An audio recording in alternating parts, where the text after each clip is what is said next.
매년 6월은 호국 보훈의 달입니다. 호국 보훈의 의미부터 살펴볼까요? 호국은 나라를 보호하고 지킨다.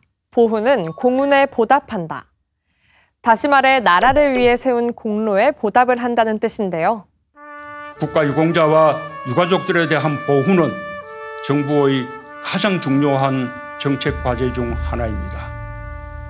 보훈이야말로 국가의 가장 기본적인 책무일뿐 아니라 국가를 위해 생명까지 바칠 수 있는 애국심의 원천이기 때문입니다. 호국 보훈의 달을 기념해 한 번쯤 다시 보면 좋은 영화들이 많습니다. 실제 역사를 배경으로 한 영화 속 주인공들이 실존 인물이라면 모두 보훈 대상자들입니다.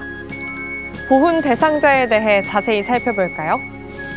보훈 대상은 크게 독립, 호국, 민주를 세 기둥으로 독립유공자와 국가유공자, 참전유공자와 5.18 민주유공자 등으로 나눌 수 있습니다.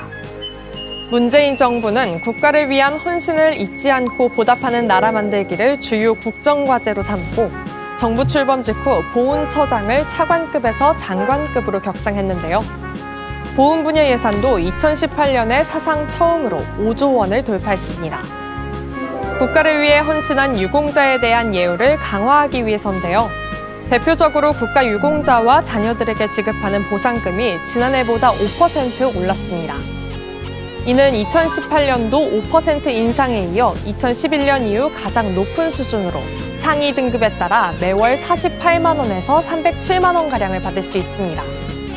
또 참전유공자 명예수당을 지난해 역대 정부 최고 수준인 매월 22만 원에서 30만 원으로 인상했고 진료비 감면 혜택을 60%에서 90%로 13년 만에 크게 확대했습니다.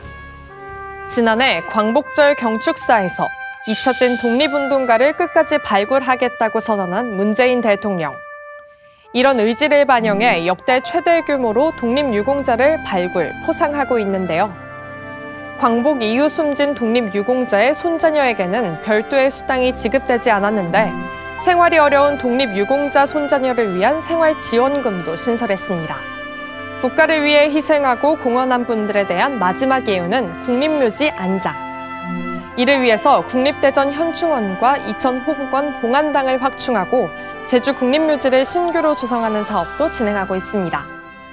올해는 6.25 전쟁 70주년인데다 코로나19라는 새로운 감염병의 유행으로 호국 보훈의 의미가 남다르게 다가오는데요.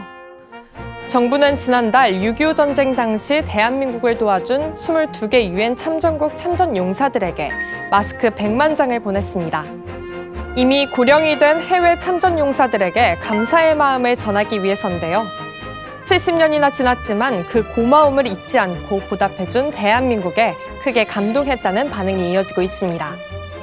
이달에는 해외에 거주하는 독립유공자와 유족들에게도 보훈의 의미를 담은 마스크 2만 5천 장이 지원되기 시작했는데요.